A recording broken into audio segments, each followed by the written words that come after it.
So, good morning. Here we go. Midweek Magic is here. As you can see, I haven't booted it up yet. I kind of like these events. I know some people don't think it's real Magic playing with some of these pre-constructed decks and giving them a spin, but they're one of the few routes you have into the minds of the developers and the research and development team to get an idea of how they think or what they think the meta is going to look like and what sort of decks they think people are going to be playing. So when you hop into here, you can see sort of the types of decks that they think are those that that are here, and actually without even sort of opening these up, you get a bit of an idea of what they think or they would like people to be playing or the types of decks they've been testing. So you've got an equipment type deck, you've got a life gain type deck, you've got a landfall deck, you've got the Azorius Flyers, you've got treasure based decks. I'm assuming this is it spells. You've got a Demir Control, you've got an Urzoth Dungeon Diving deck, and then you've got counters. So this, and I know this just by colorways they've chosen and the names they've given the decks. Pretty obvious as to the types of deck. Now, I'm not going to go into too much detail as to all of the decks, because I think what that will do is it will make this video very long. So what I'm going to do instead is I'm going to get to playing, but we know the broad themes, and therefore we can have a bit of an idea as to how they want us to play the deck, and we will start off with Armed and Dangerous, I think. So let's hop in.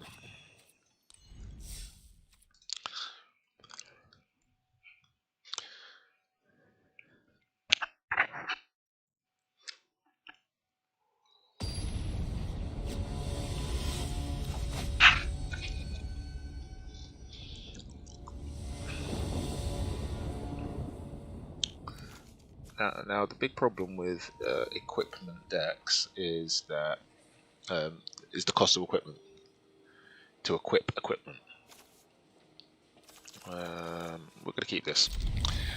The cost to equip equipment makes these types of decks really challenging.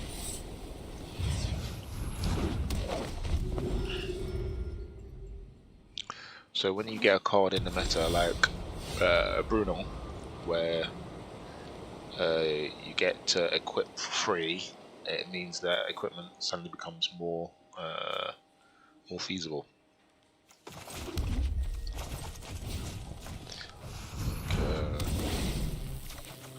We're going to use the rune for the cantrip, but the fundamental problem of equipment decks is the amount of investment you put in a single creature,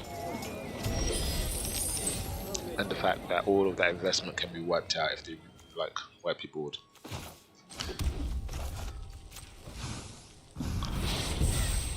So that's the challenge with equipment decks.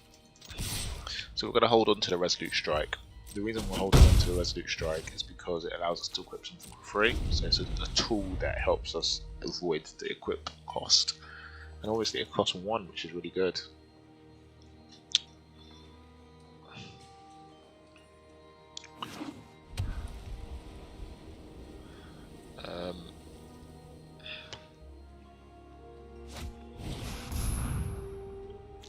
Okay.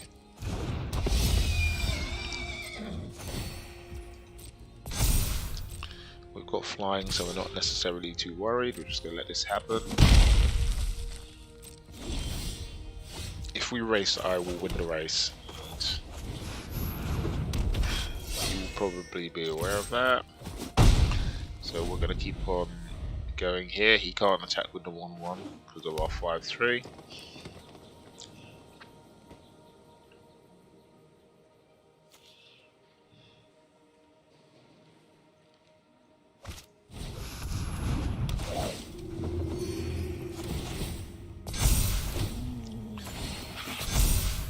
Okay, so that's a really good synergy there, creating little things to make more big things. No need to block. Okay, so we can Skyclaves.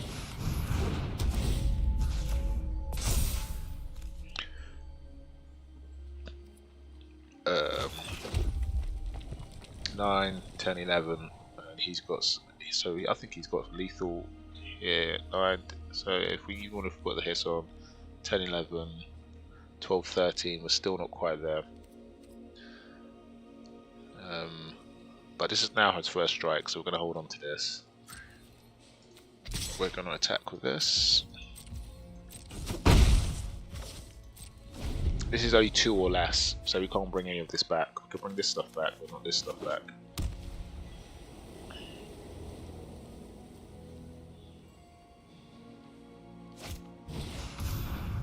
Okay, that's a problem.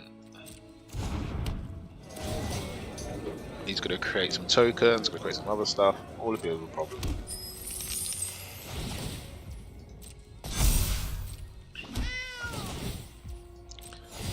Okay. So the good thing is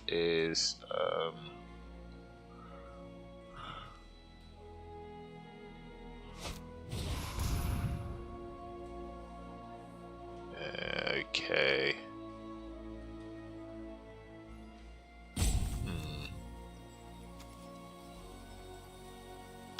Devouring tendrils. It's like a ram through. Okay.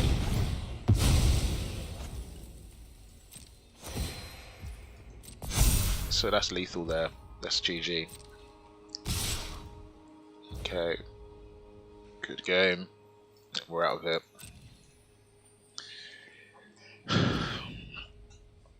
So basically, the Prosperous Innkeeper make all of the life gain decks open to Selesnya now. So in green. So all of that, all of the even the angel stuff, it all becomes available in green as well, which is really quite good. Also, it's a lot more frightening because they have the fight mechanics. Will a top tier deck emerge in Selesnya? I'm not sure. I'm not sure if it could be fast enough. I do think a 1/1 body isn't fast enough, and I think the 2 colors actually takes away some of the consistency. But let's continue to spin the wheel on the carousel. We'll move on to the Simic colors and have a look at Avalanche.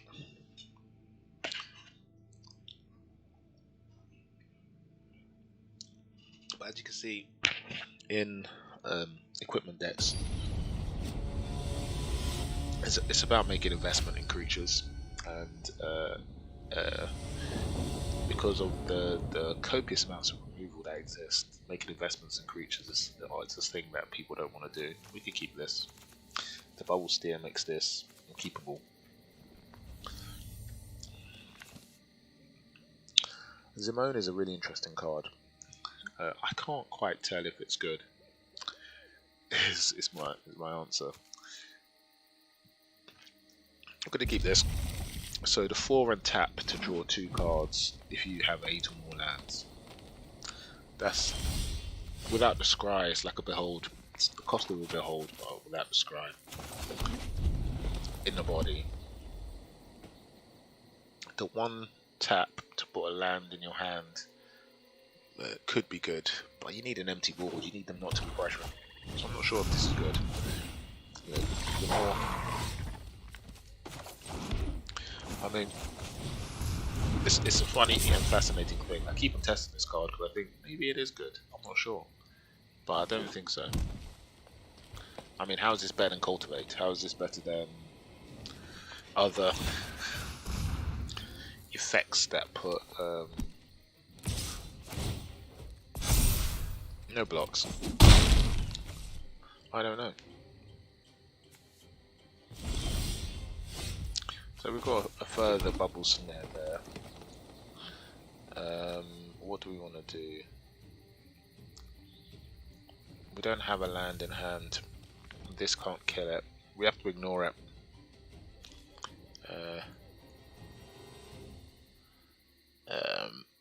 In fact, it may be worthwhile getting the stall for one turn, especially as we've got 3 of them.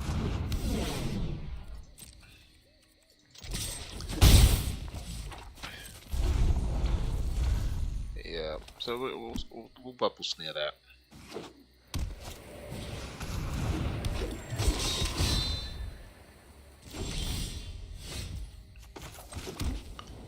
Okay, so we can play the Spirit Award card. And we can get a land. Okay, and then we can hold. That should keep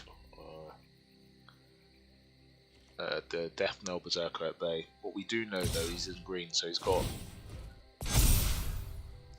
he will have in hand things to buff this. So we're gonna have to let this through.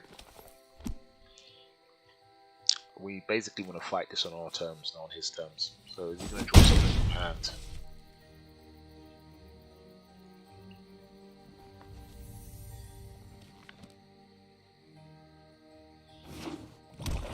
Okay, I'm sure he's got a buff. No. Okay, so what we can do is we can bubble snare, and we don't have to kick it because it's already tapped. So we can make sure that doesn't untap, and we can also do this. And then we can. So I think this is looking pretty good.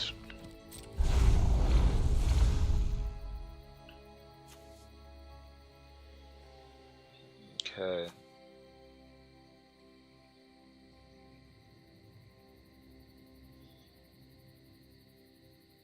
I'm assuming in his hand he'll have some fights mechanics. We've got 3, 4, 5 lands. Okay. He's able to get that out of the. So I've got 6, 7, 8, 9. I don't have 11, and he's going to play something that I can't deal with. I think at this moment we now can kick this. Then we can go attack. And I think this is Murder She Wrote. Yeah.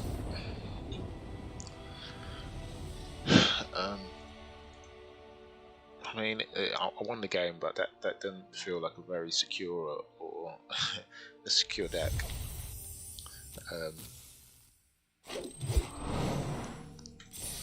I don't feel like that felt secure at all.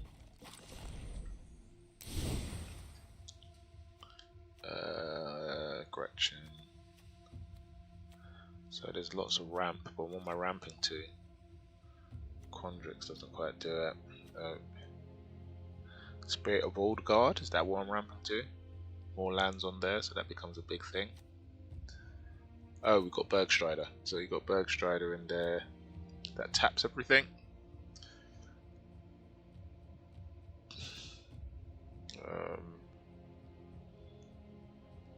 Rootless You. And then Icebreaker Kraken, of course. Yeah.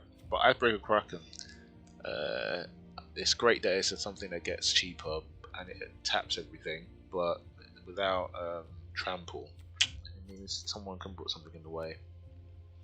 Trample is what this needed to become a playable card. Trample or some sort of evasion, flying, something. Anyhow, didn't feel secure. We beat him in the mid range. We didn't get to actually ramp into one of our big things. We'll give it one more go to see if we can make this deck work as advertised before we move on.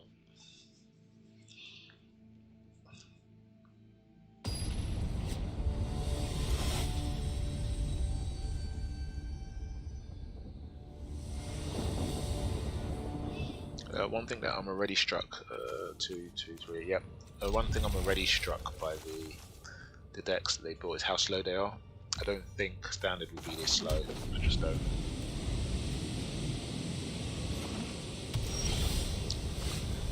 it is super optimistic. 4 to put a land in, so 4 to draw a card. So it is a 4 mana growth spiral. Very expensive. We can play this. But no, we're not going to attack. He's in Boros colours, but he's got a Goblin Warrior.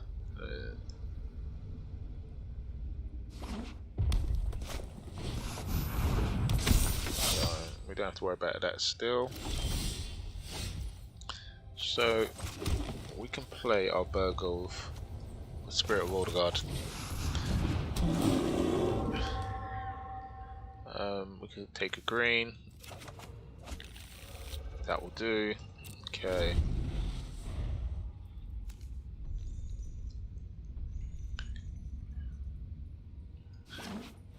So there are no artifacts here unless he equips something, so we can tap.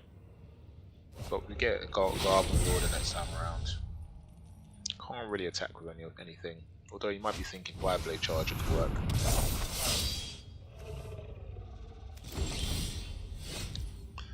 Okay, so we could play the land you can see, and then as I said, I think it is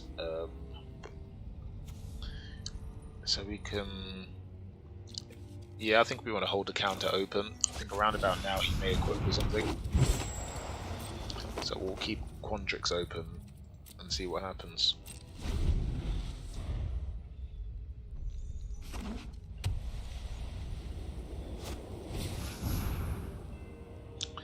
Yeah, so we don't want him, so we're going to counter this. And I think I want to put 2 of these on something. Yeah. Create a bit of a bigger wall for him to get through.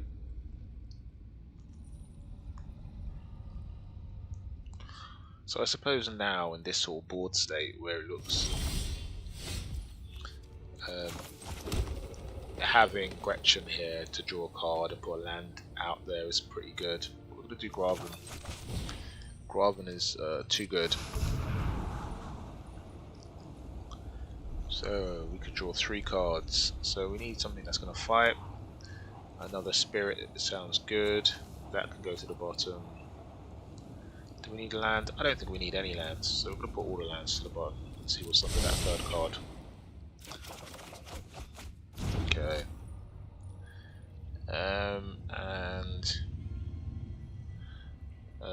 Yeah, so then we're going to just get rid of this guy here. Make those 1/1s, and then we could go attacking with this.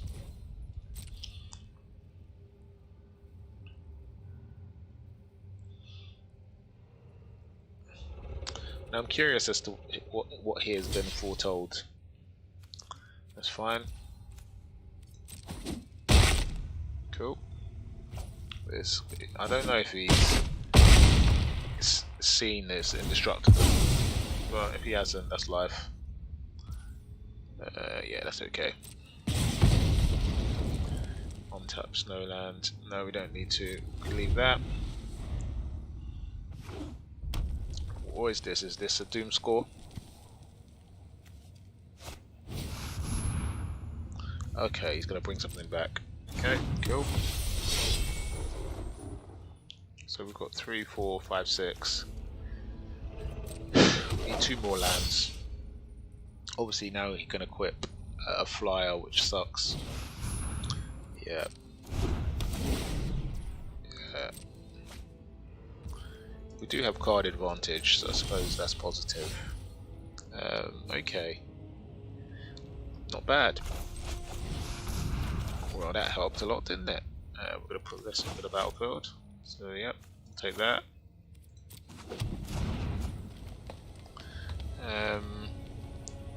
So what I think I want to do is I want to play this. I think we want to tap this, go to 2 straight away, and we can hold this open. So I think we want to create a bit of pressure with this. You can't lay it through too many times, so we can create a bit of pressure this way.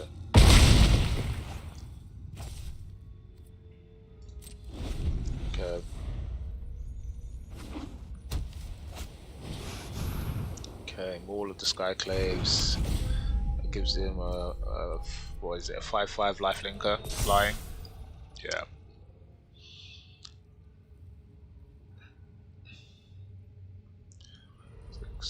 Seven lands.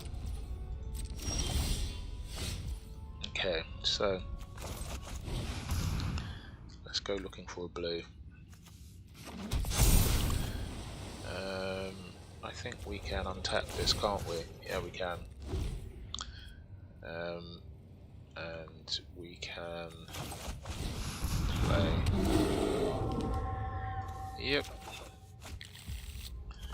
Play that, and we can play this. Okay, so now we're really wide. He's going to kill our thing, isn't he? We're not going to do this quite yet. We can wait. He's got one creature and 2 cards. I think what would be quite helpful is maxing out my Ascendant Spirit. 5, 6, 7, 8. Actually, I've got 8 lands. I can also use Gretchen. Yeah, I think this is GG for him. But we don't want him to concede because I want him in the game. So, we played a land. We can tap and go to 3. We can tap and go to 4. I can tap this and bring one back. I can tap this and bring another back. And then I can tap this person, draw 2 cards. Okay, and so I can't attack with this one because of this. But I can attack with this one, I think. And I can attack with this one, I think. So, let's make it happen.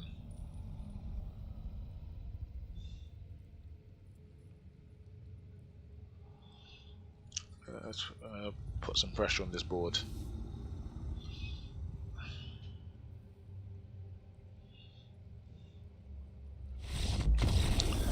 Okay.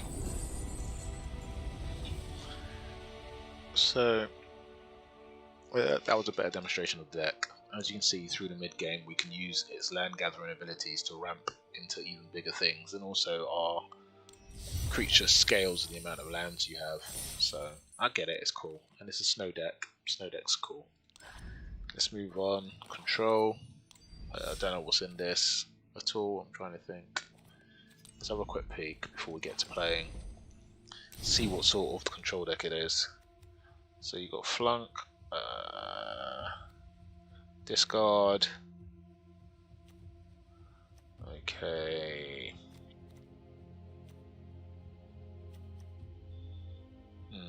A bit of flexibility in there. Another flash. Dragon Turtle. Tapping some things, so clearing the way.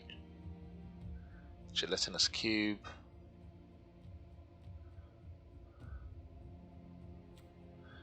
No discard. Exile. Put some draw.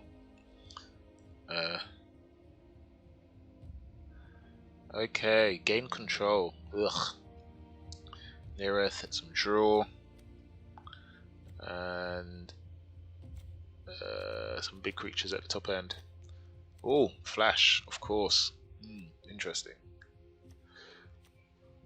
Okay.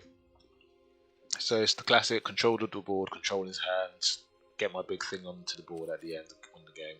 So it's a classic control deck. So let us hop into this. Let us try not to take all year to win the game. You have to remember that in the decks you've seen so far, there's no board wipes. So it means that they've created an open space to play your game plan. Even in my deck, no board wipe, just individual. So we've got counter magic, and a weird card that I don't know why it's in here, but you always get one weird card in a pre-constructed deck. Like, why would you play a lose 2 gain 2 in a 2/3 for 3? It's not like, basically they're just letting me know that this card exists. This is just not powerful enough to put in a control deck. You would rather throw this out and wait for another late game card. Well, I suppose what they're saying is because the mid game, because there are no sort of AoE area effector cards sort of in this sort of fake meta they've created, a control deck needs something to contest in the mid game if they're not able to counter all of the creature spells in the early game.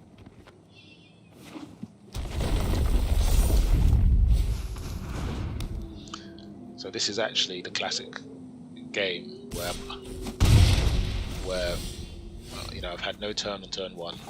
On turn 2 I have the Taz, and it's not really ideal.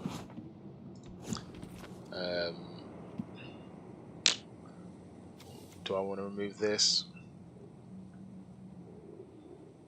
Not really. So I want to hold open the counter spell really in this sort of. So I want to explain through the thought process there. I don't want to lose my Taz to these 2 cards. There's no value in it. I can't play my Vampire Spawn, and I'm thinking to myself, is there a better target for my flunk? Obviously I've got 7 cards in hand now, so this could remove quite a big thing. So actually being able to counter their turn 3 spell is the most high value move I can do. He's going to come attack now. Okay. I think we can remove this. I think it's worth.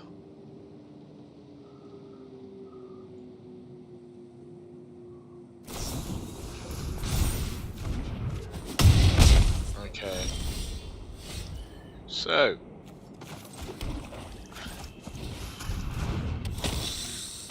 This is the point at which these cards are supposed to be played in the mid game, so I can, against the aggressive decks, I can, inverted commas, control the board a bit and get to my later game.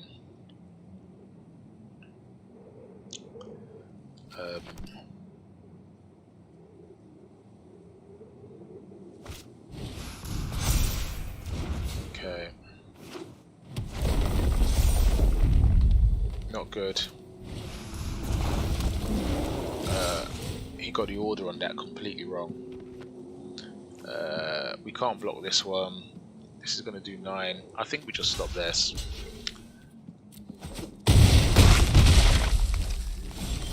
His hand is completely empty. So what we really want to do is we want to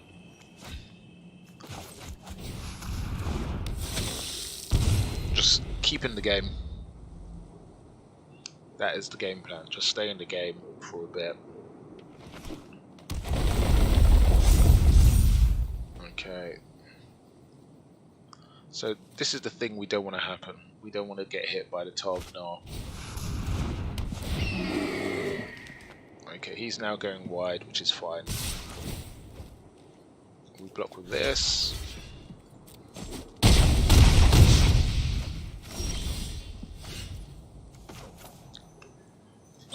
So now we're in massive trouble. Because he has 7 on the board, well, he has 8 on the board, and we've got no creatures to meet it except for this one. And this one I don't have enough to kick it. We have to play it. We're going to foretell this. 4 or 5 and hope that he doesn't get a land. If he's got a land, this is GG.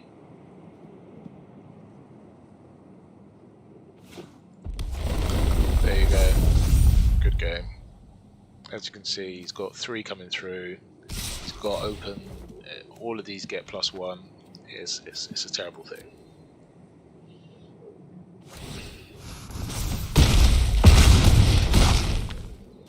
Okay.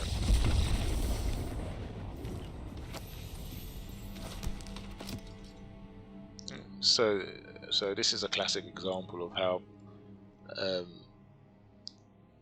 Wizards were very keen not to overpower this control deck, because control decks, some people find their gameplay really quite oppressive.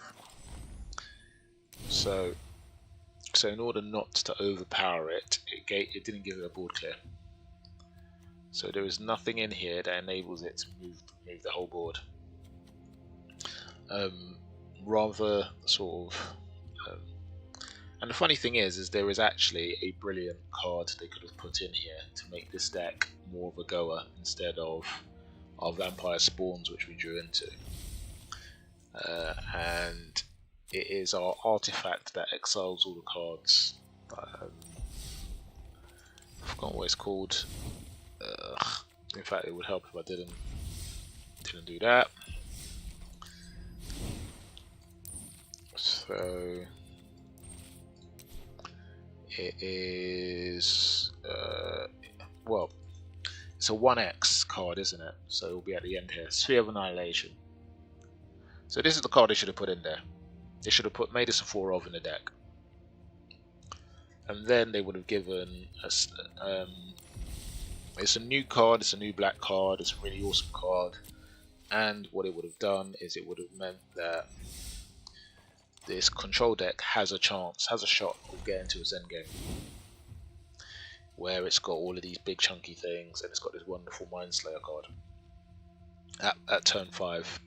But the problem is, for the life gain deck, for all the other decks which have cards under the cost of 4, they will get to play a free turn 1, turn 2, turn 3 with little or no resistance, because I just don't have the cards to resist. And like most control decks, I don't have the turn 4 or turn 5 board wipe to reset the board and give me a chance to get into my late game. So this is a problem. This deck is probably not going to win very many games as a consequence, even though they've given me Flunk, and Flunk is really cheap and it's really good and you can do some things with it. But as you saw in the last game, there are so many buff effects and there are ways in which people can react to Flunk, which they can't react to other types of things.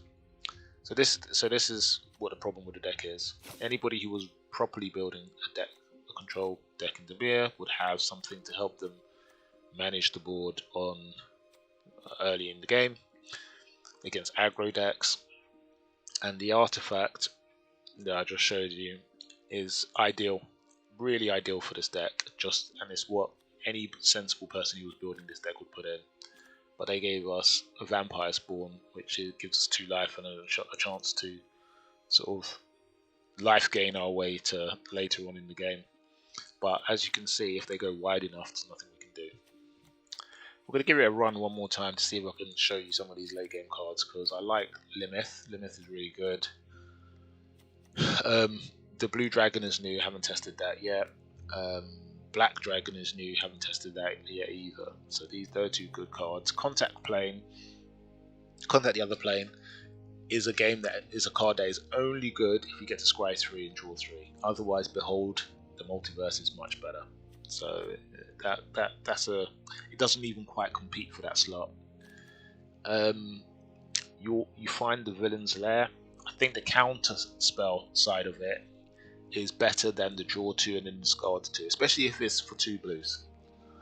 So again, I'm not sure if this flexibility is the right sort of flexibility. It would have been a better card if you didn't have the discard at the end of the draw, but then it would have been better than Behold. For 3, maybe scry 1, draw 1 would have been a good rather than draw 2, discard 2. Some people might enjoy having the destroyers do discard 2, but for most people, you've got Saw It Coming, which is much better. 2 drop. You get to foretell it in the early game, get to use it in the late game, much better. The Dragon Turtle, I've played against it a couple of times in people that are going for flash tribal decks, because obviously you've got the sharks, so you've got this water theme that works really well, and I think that might be a thing. Flash might be a thing. People are looking at the flash cards again because there might be a thing. Tazim, we got it in our hand. The kicker's too high. 6 for a 2/1 that returns a sorcery spell to your hand is too high. So this is why this card doesn't see play and won't see play. Reject is an interesting one. And it's interesting because you've got Rowan in the format. So you do have sort of relatively cheap planeswalkers you can lock out the game with that 3 cost. When you look at the bigger planeswalkers, you've got Rowan, you've got Garruk as well, who's a 4 cost, who are relatively cheap at 3 and 4 respectively. Once you get to the bigger planeswalkers, these are planeswalkers you want to land. I haven't included Elspeth because Elspeth goes into the graveyard and you can escape her, so she doesn't sort of sit in the same space. I think this card is struggling because there is more than just creatures or planeswalkers. It's a bit like Test. Test is really good. It's a really, really good card. But basically, you only want it in your hand at the moment to counter an ultimatum and take all the ultimatums away. That's what you want to do. It doesn't end the game because they still will have 7 mana up because of their cultivates and all the rest of it. So Test is really good. If there was that one spell, but there isn't that one spell, and actually Test isn't good for helping them. Once they've seen that you've got a Test, they know that they can play our blue enchantment and know that you won't have the right counter spell for it. So, both of these cards are really good situational, but flawed in the counter. Curate is okay, not as good as some of the other stuff, especially in Is It that you've got to filter through your deck. Expression being sort of just the amazing card. So, as a spell for showcasing some of the new cards, not bad. But there were better newer cards. It's just the truth of it. And not having a removal spell, an AoE spell in this deck is not cool. This absolutely winds me up because I don't know why you would put Port of Carvel in here and not the other creature land which now exists in the meta in a control deck. Even if you just put it as a one-off, it would have been a much better thing. Because actually, none of these are sufficient enough bombs to win you the game if you brought it back in a one-time. Whereas the 7/7 is a problem, is a real problem. Anyhow, one more spin with this, and then we move on. Obviously, you got a bit of a lecture about building sort of effective control decks. It's just annoying because this is a very controlled meta. They know all the other decks in the meta, so why would you create a deck which is uncompetitive against the decks that you know are in the meta? It makes no sense. But anyway, that's enough of that. So we could keep this because we've got this to foretell to use for the early game, and then we could scry into our mid game, so it's no problem. One of the problems with this deck so far, I'm finding, is we really, really, really do need that double blue. And not having that double blue is a problem. So playing a couple of games and not having that and being black dominant isn't ideal. So we're going to foretell Quiz in the cup, as was our game plan. We've got the Blood Mage. The Blood Mage can get us into what we need. So he's got the card draw loaded up. So is it worth removing this now or waiting for a bigger? I'm going to play the Ice Tunnel and remove it now. We now have both our colours, so we don't have to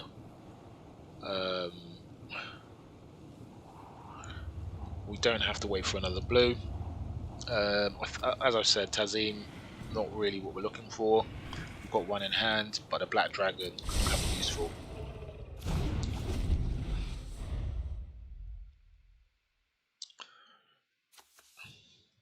So the problem for me here is this is a flying deck. So, and I don't have an effective way to contest all of his flyers. I'm going to use this. I'm going to draw something. Because what we want to do is we want to keep going to get into the cards we really need. Okay. The fact that he's missed quite a few land drops now means we've got our counters available. We've even got Tazim available to get something back. So this is looking really good. There's no need for us to hurry. We can now just start chipping down with our Blood Mage.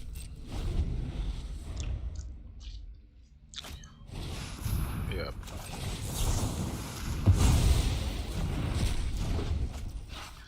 Okay. So we're going to keep on chipping down here. I think his hand has been too slow, so he's in big trouble now.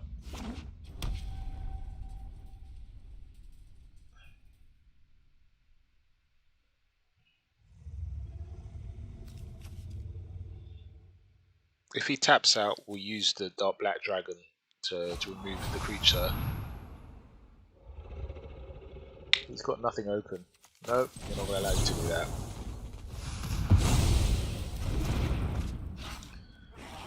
Okay.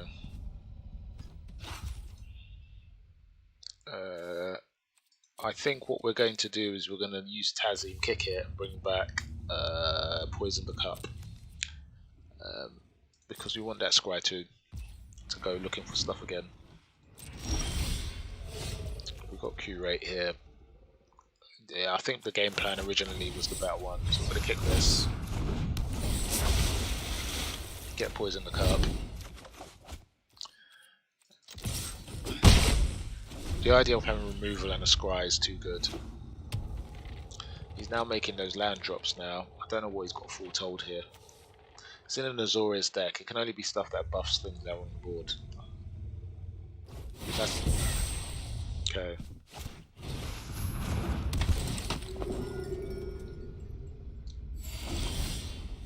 Okay, that should keep him in the game for a little bit. We're going to do the Fatale as planned. Do I want to kill this thing? That is the exam question. Or do I curate? Top two cards. Let's have a look at the top two cards. What we're looking for is... Ugh.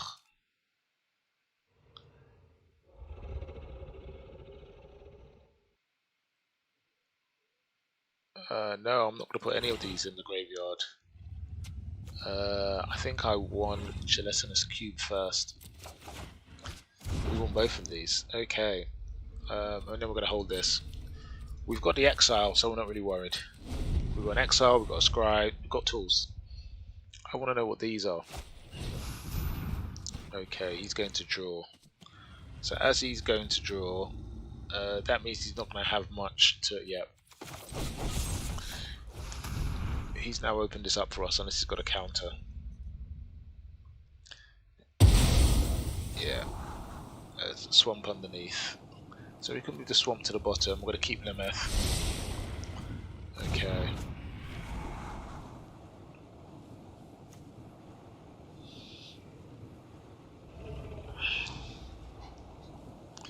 So what we want to use the cube for is if he's got a big threat. To clear the way for our 2/2s, 2/1s to go and win the game.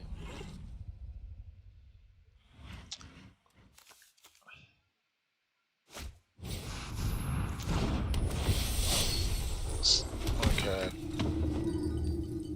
Interesting. Okay, so.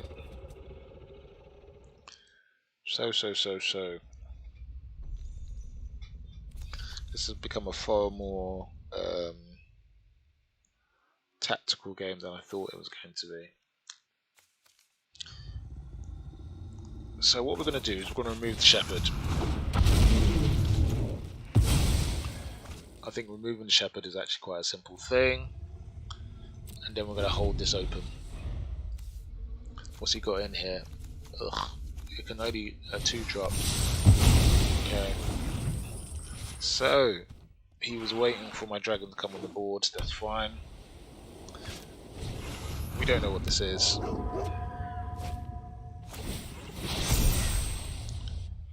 Okay. So, what we're going to do is we're going to use gelatinous for this.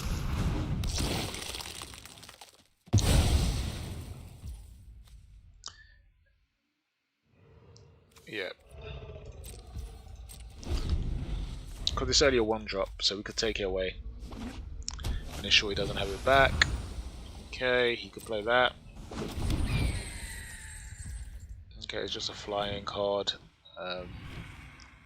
We're going to spend our mana now to exile this. Because I do want to clear it away from my gelatinous cube. Because if this is a board wipe, I want to see it. Okay. I think we could play Limith now. I think this is a Doomscar, so we're going to create some pressure first. We're going to create some pressure. So he wants to exile it. I can exile this myself. We'll take this with us. Yep, resolve. Okay, you don't get that back. And now we can play Lemeth.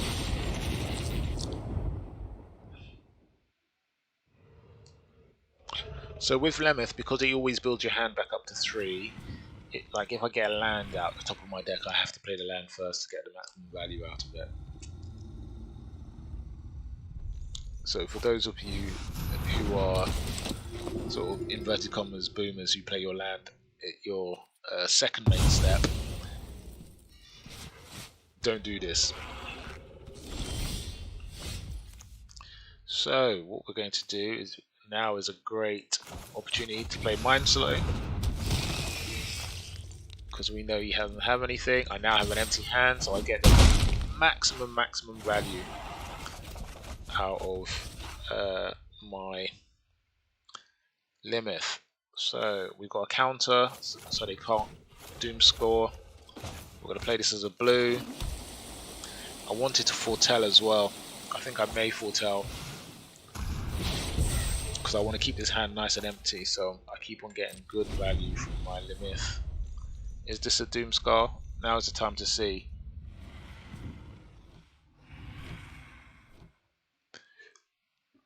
It might be a creature. Yeah, well there you go. That's sad. GG. Yeah. Oh, well. Some control game magic right there. Limith being the MVP. Being able to foretell those cards, get them out of my hand, and draw the full 3, meant I was able to dig far enough into my deck to get a counter spell. Really good game there. The Azorius flies as a slow deck, so that's why this card was able to be so good. And had that the Angels resolved, I would have been doomed because I had no way to clear that board. So let's move on to the next one. The next one here is Dungeon Delving. I've had a bit of fun with the dungeon decks, especially in control builds. So I want to have a look and see if this is how controlling this is. Because if you're really deep in the late game and you need something to do with your mana, it's a wonderful thing to do. So everything seems stacked in the 2 and 3 drop. So this is a deck where you're expected to be active. I can see the Thunderous Orator, which gets all of the effects that you get from other creatures. So it will get the flying from this card if it's drawn. It will get the lifelink and menace from this. If this is drawn, they've already given me one of those. Thanks for that. It will get a death touch from this. So this is the MVP of this deck straight away. We've got the new card here, Nadar, which is one of the portal, which basically, whenever this attacks, you go further into your dungeon. You've got the 3 dungeons to choose from. On the dungeons generally, and this is an interesting thing. So the dungeon, so I'm going to talk about dungeons actually after this game, because figuring out which dungeon to use is actually it's going to be a skill. It might not feel like a skill now because everybody's still experimenting with the mechanic. Right, well, let's hop into that discussion now. Let's hop into that discussion now. Let's draw one of these dungeon cards. So, venture into the dungeon. So, yeah. So, choosing which one of these is quite tricky. Which one is the one you want? So, a couple of things you need to consider. How many steps does it take you to get to the crazy payoff at the end? So, for the Dungeon of the Mad Mage, it is 1, 2, 3, 4, 5, 6 steps it will take. So, if you were to do 1 step a turn, it will take you 6 or 7 turns to get to the end of this dungeon. For the Lost Mine, it takes you 4 turns to get to the end of your dungeon, and that's why its effect is much less. And for this dungeon, it takes 3 turns, but it takes 3 turns. But if you look at the oubliette, there is a heavy price to pay to skip to the end. So how much is that 4/4 Black God really worth to you? Question. So these are the things you need, because you will have lost a card, you would have lost a creature, you would have lost an artifact, and you would have lost a land. So that is a painful thing to take, unless you're playing some sort of control deck and you have 12, 13 lands already on the board, and you don't care if you lose a land or whatever. But this is not something that to be used in aggro decks, because losing a land in an aggro deck when you don't have that many is a big thing. So, but this is the way you calculate the value of it. And actually, it has a weird symmetry, the dungeons, with the other new card they introduced in here with the class mechanics, which again, there are a lot of these class enchantments, and to be fair to them, they're all really cheap. Every single one of them are really cheap. All of them are really cheap, but some of them, but they're all mana sinks. So deciding when you're going to sink your mana into these things, closing off mana, there's an opportunity cost to pay for using these cards. And those who are able to understand the value of their mana and when they need it and when they don't need it are the people who are going to make these types of cards, the class cards and the dungeon cards, really work. My favourite card for using in the dungeon has actually been the dungeon map, because this is the one you can control best in a control game. So the dungeon ascent is too expensive and you lose a land as well. So it's actually, the cost is 5 to go into the dungeon, whereas here it is 3 plus losing this artifact. So you lose 1 mana in the same way in which you lose a land, but it's not the same. For those who play Magic will understand what I'm saying. It's not the same. Losing a land from your land pile and losing an artifact are 2 different things, even though the artifact provides mana too. So there's it's interesting. There's some interesting things here, I think, with dungeons and sort of figuring out how to get through dungeons and choose dungeons is going to be a skill. So as I said, so you have to calculate how long it takes you to get through the dungeon. and then you get to calculate sort of what things you need. So this one is a good one for understanding that it's 3 turns to get to an extra land. So you get a life, a scry, and a land, or you get delay. And I've used both. So delay is sometimes very important. In a game I was playing against an angel deck, I was able to stop his lifelinker from getting from taking him away from me being able to win the game. So being able to either generate a token or to prevent someone attacking, really valuable. The Scry 2, really valuable here. Obviously being able to look in your deck. So basically it's a cheaper castle. Castle costs 4 plus the land to look at 2. This costs 3 to look at 2. So 3 plus this. So some might say it's the same cost as castle. I think it's cheaper than castle. And obviously once you scry to 2, it can either make Runestone Caverns really, really, really, really valuable if you do it next turn, or you could get 2 tokens, which helps you delay. So for me, the right side of the channel is about delay of game, whereas the left side of the channel is about sort of effectively playing your deck, so giving you tools to effectively play your deck. So it's scries plus lands plus scries plus giving you 2 cards that you've seen the top of. And then the Scry 3 being really effective for setting off that Mad Wizard's Lair and getting something for free. But that's 7 turns away, so that's a long way away. So if you're playing a control deck, easy to get to. If you're not playing a control deck, very hard to get to. The second one here you've got, I think this is more about sort of aggro decks. You've got 4 turns to get there, which is good. It creates you a goblin, which is good. It puts 1/1 on one of your creatures, or it removes a big creature in your way, really good. Or it gives you a bit of reach, takes away 1 life.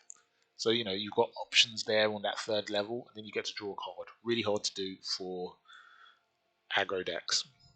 Obviously, you will need to find a creature who is making you venture through the dungeon as you do damage to a player. But that isn't too hard from the cards that are available. And if we look low down, we've got Ranger's Hawk. We've got things. You've got creatures that help you to get there either by entering the battlefield or by hitting. My favourite one so far has been Yuan Ti, which is sort of a one. If you combine Yuan Ti with Fly, really nice, really, really nice. I've completed 4 dungeons in one game with Yuan Ti, and it's a really good buff target. So cool. And then the last dungeon you've got is this one, and I haven't quite figured out in what I think this is a very situational one, depending on what sort of deck you want to use. And you're very heavy. The one which is more general is the left-hand channel, where you're trying to force them to discard stuff and get rid of stuff. So in a black-white deck, it could work quite well. And obviously, the deck that they've given us is the black-white deck. So that's my take on dungeons. A very quick take on dungeons. What we might do now is we might leap into the next game, Black White Delve in, and see if we can make this work.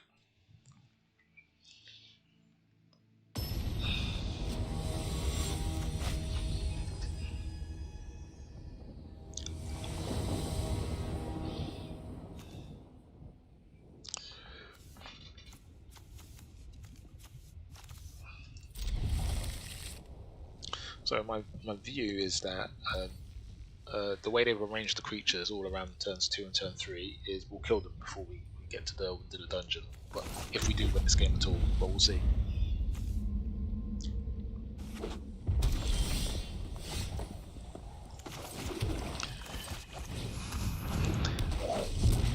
So we want to get our Thunderous Orator down as soon as possible because it starts getting effects from our creatures from the next turn.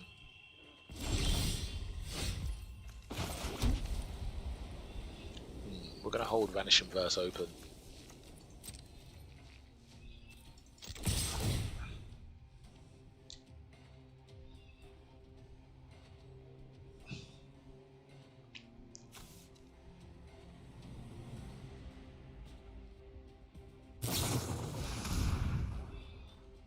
Dragonfire. Cool. So basically we have now learned that we will keep our removal in hand, because as everybody knows, Goldspan is an absolute bomb.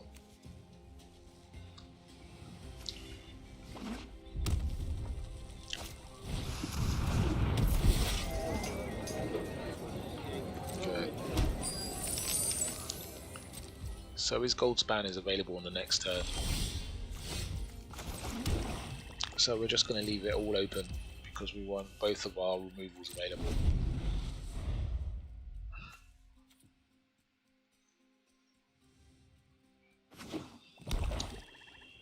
So he's thinking Goldspan win the game.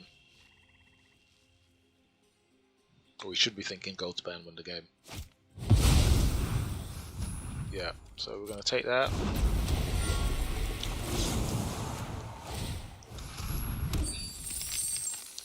And this has to go. And it's not even... yeah, this just has to go.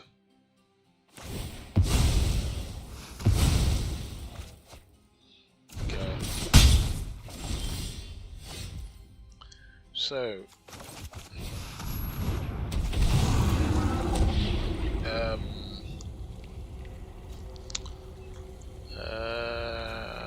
I don't know. I think it's Tomb of Annihilation.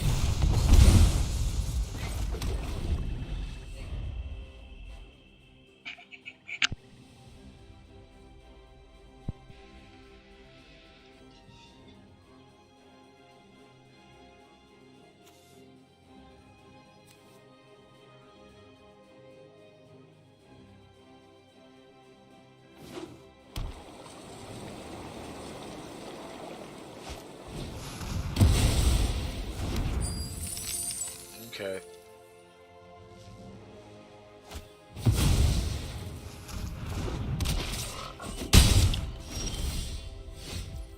So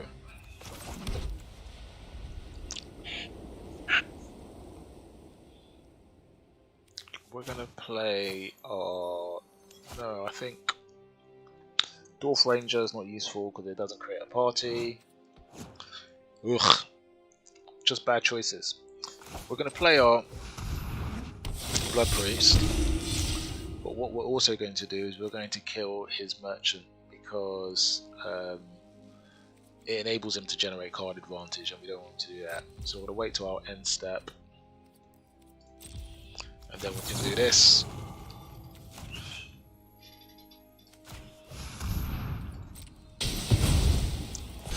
And there you have it.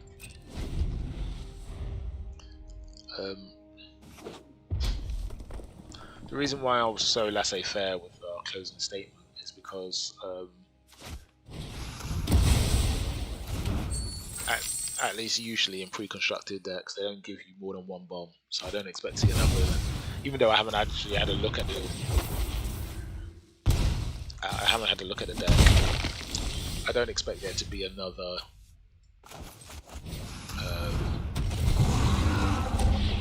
So I want to see if we can. Want to decline. Okay, he didn't want to lose his either. Okay.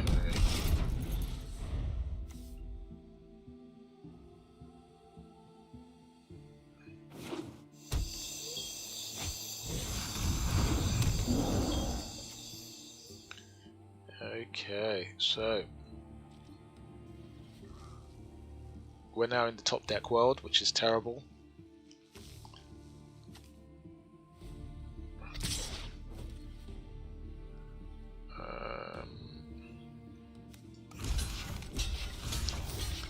Okay, I don't know what you're planning, but we're going to find out.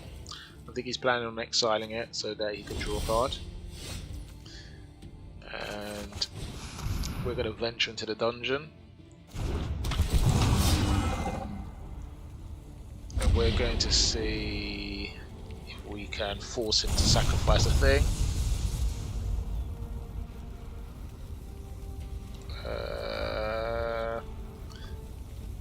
going to decline and take the 2. We're very close to the end of this dungeon. And once you've got to the final part of this dungeon, all of our things start to come to life. So we just need to get to the end of the dungeon. So we're hoping that you're going to be able to generate some more cards, which sucks.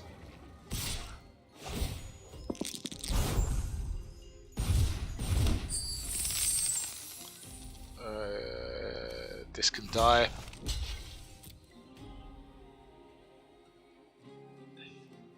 He's got the mana to sacrifice a creature and get some more things. We'll sacrifice a treasure. What we're going to do? Sacrifice a creature, of course.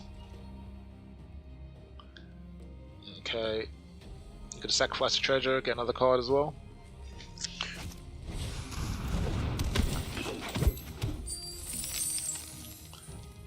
Okay.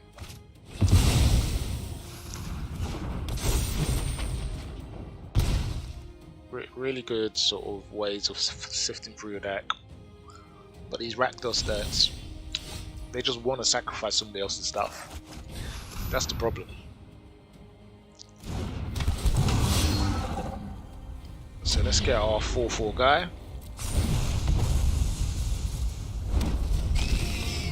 Okay. So we're now able to compete. So he's got a clock on him.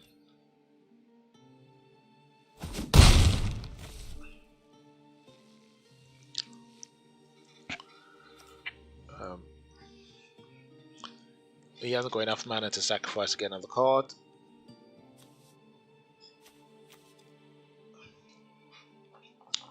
So, what are you going to do? Okay, he's going to sacrifice some creatures and try and counter his way through. He knows he's got 3 turns.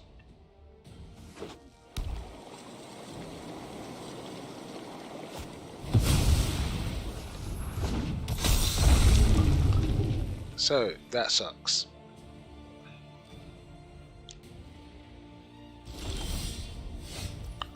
Ugh, we're really lucky with our last 2 top decks, and very unlucky with this one.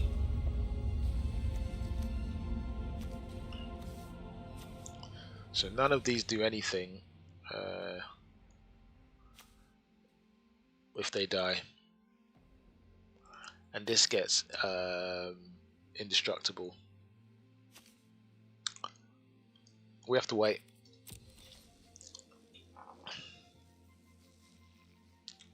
We just have to wait. There's nothing we can do about it but wait. The question is whether he sacrifices something to go looking for something. So he didn't, so now he has to do it all on his turn with his mana for this turn. Oh, now the flood begins. So we're going to skip.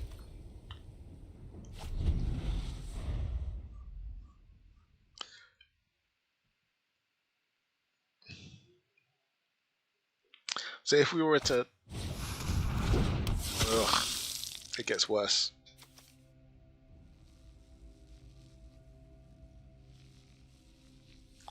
So this one here is whenever Westgate Regent does combat damage, you put how many 1/1s on it. So I have to let this go. Yep, of course we're flooded now. We used up all our luck in completing our dungeon. No, we have to wait.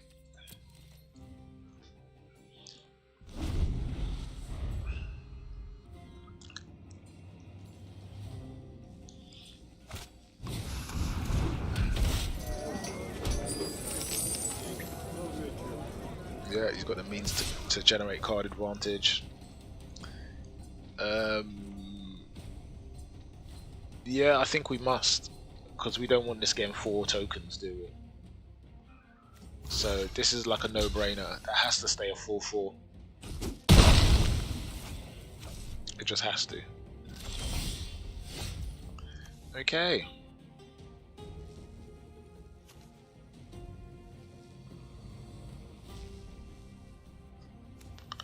return creature 2 or less. Okay, that gives us a bit of reach. Cleric. So we've got warrior, we've got ranger, we've got horror.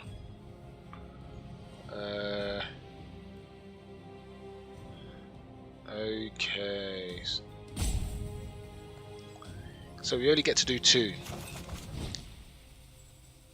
So we want to return a creature.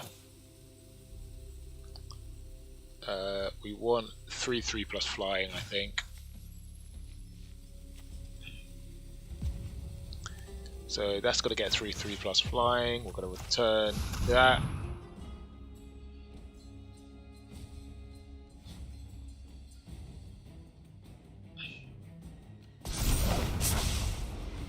Yeah. And then we just send this one in, don't we?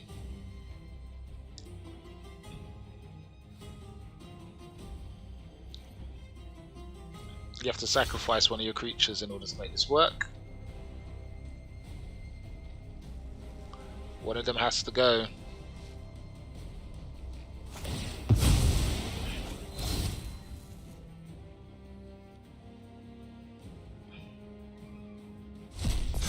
Yep.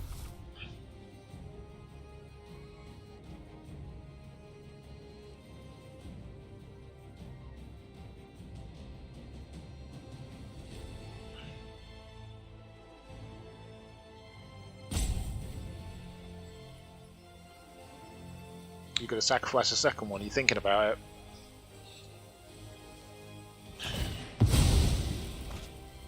This is just greedy.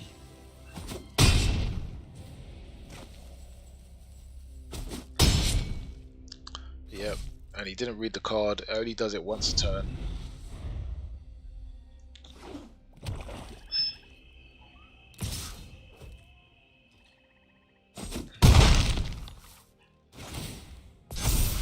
Okay, so what do you have? Cool. So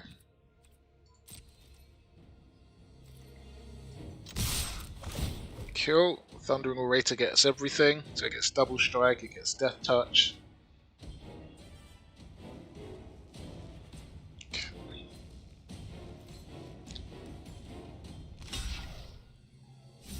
Yep.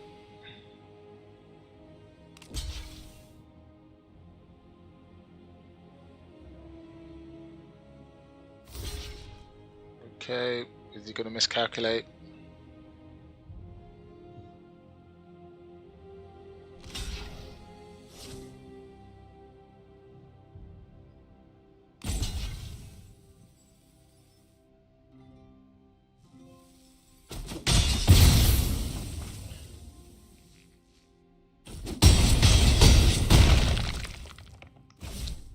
Okay. And that is GG. Because that is 8, 13. Yeah, so we can't stop the damage here. Just got flooded at the wrong time. Right, he was going to get further away, so that was our only option. So I think that ends this video this morning. We've gone through 3 of the decks. We've gone through Armed and Dangerous, Avalanche, Control Section, and Dungeon Delving. As you can see, this one is really weak. This one is shot in the wrong package. I think a creature-based dungeon deck won't work. I'm not convinced by it. Control deck, good, but for the lack of AoE. And Avalanche, I don't think the meta is going to be slow enough for a deck like this to work. But that was a good little look, good little early look at some of the 4 of the decks. I may hop on a bit later on this evening and do the other 6.